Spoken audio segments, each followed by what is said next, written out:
Thank you for joining this course and taking out your time. Today, we're going to talk about something that each one of us has gone through.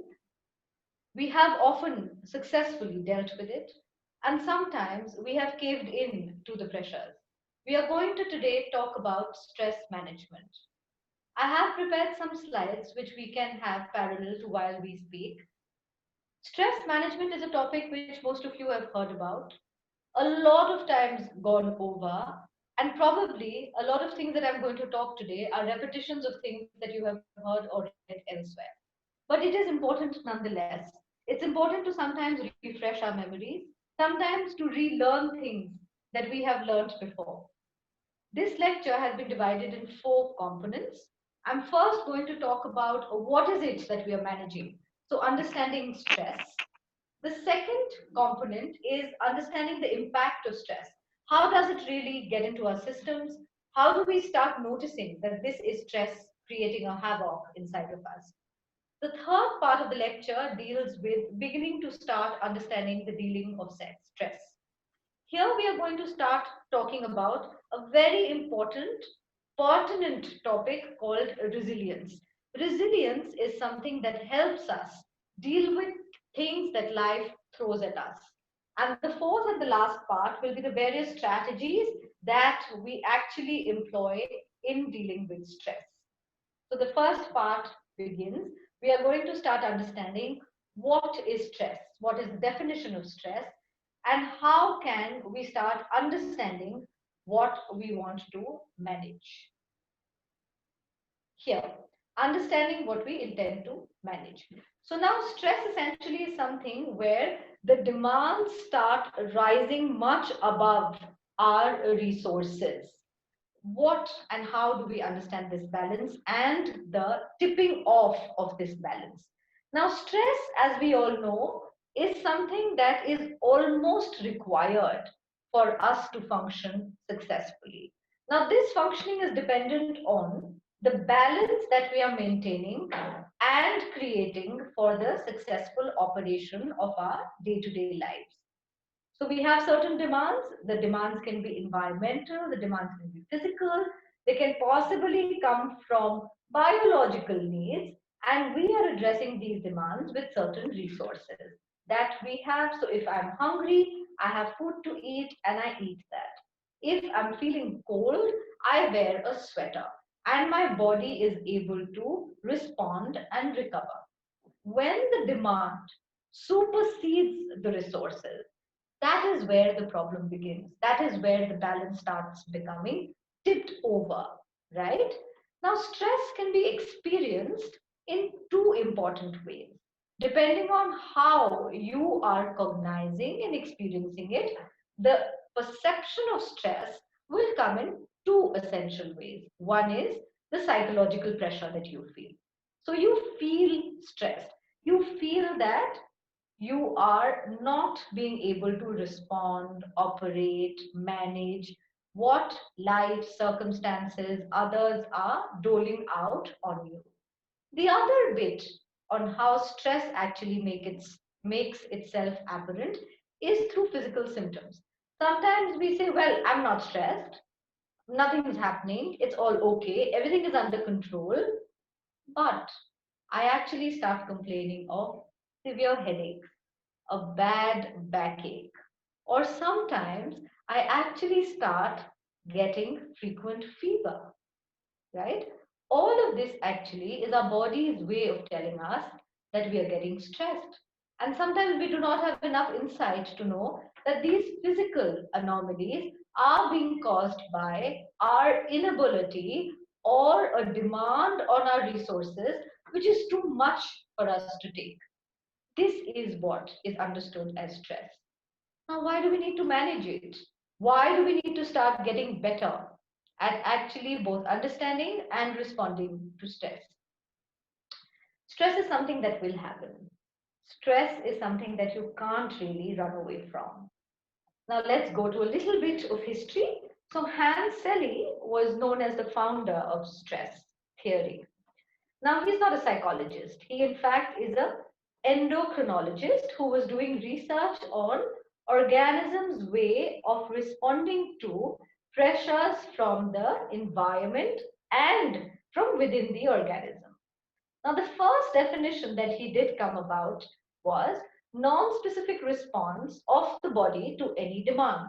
Now, this non-specific response means that there has been placed a demand which the body does not accurately know how to respond to. So it responds in various different ways. So, as we understand from this definition and from an endocrinologist, stress is something that is required for our body to kick into action, to actually start functioning, right? So, there is some amount of stress that we always need to actually respond to the demands that are essential for our survival. So we have to feel hungry, for example, to eat food. We have to feel sleepy to go off to sleep. Sally also responded by giving a general adaptation syndrome. Okay, this syndrome is known as the basic way in which organisms respond to stress. Now, this is divided in three important parts. The first phase is what is known as the alarm reaction. Here, the body feels the stress, actually gets prepared. And here it starts cognizing that there is something happening to which I need to start to respond. The second stage is resistance, where I want to push it out. And the third stage, where I have responded and reacted to it, and now I feel that my resources are depleting, is the stage of exhaustion. So, alarm, resistance, and exhaustion make up the general adaptation syndrome. Now, if you see the diagrammatic representation given on the slide, you will see a relationship between performance and stress. Now, here, what I want to essentially point out is that some amount of stress is actually healthy. It is actually a good tension that we need to start performing. So, if there is no tension, we will not study.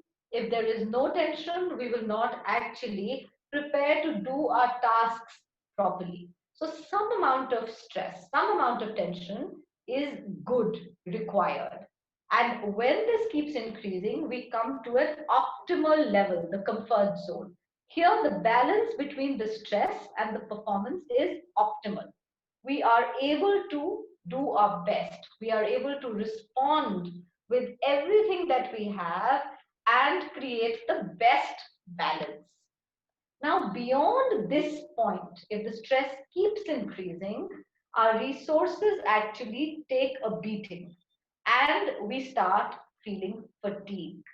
This is the point where we have reached the highest level, the best that we can do, the best that we can stretch ourselves to. And after that, if stress continues, performance declines.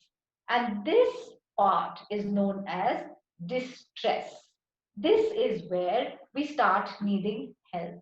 This is where we start needing to manage our stress. Here, the distress part is what is unhealthy, leads to exhaustion and a breakdown or a burning out. This is when we need to start either upping our resources or managing the amount of stress that is coming in and being perceived by us. Okay, I will actually go into a little bit of detail of eustress, which is the good stress, and distress, which is the bad stress. Lazarus had actually worked extensively on these theories. Eustress. Eustress is within our ability to cope, stress that actually motivates us, channelizes us in the right direction. It helps us focus and improve performance. This is good stress. We need it.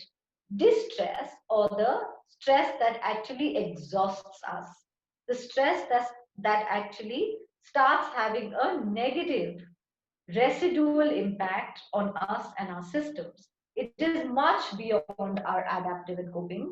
It can actually be both acute and chronic. We actually have a negative aversive reaction to it, and this sort of stress causes anxiety. Interestingly, what is the important thing to know here is that in fact all life events cause some amount of stress. Things that we've been looking forward to also cause stress. Marriages, shifting to a new home, a new job, a change of scenario, a coming in of a new family member, all of these are stressful life events just as much as getting an illness, having a death in the family, losing something that is important to you. All of these are stressful life events, right?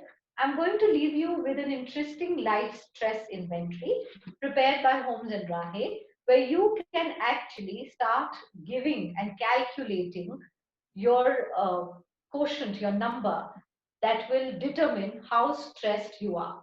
I'm going to leave you with that, and you are and can take some time to go over this stress inventory and see where your stress level lies right now. So do the Holmes and Rahe inventory, calculate your stress levels. With the inventory, I'm also sharing how you can rudimentarily interpret what your scores roughly mean. So once you know this, you will also know what your current stress levels are. And then you can feel better prepared to start managing them. So this is end of part one.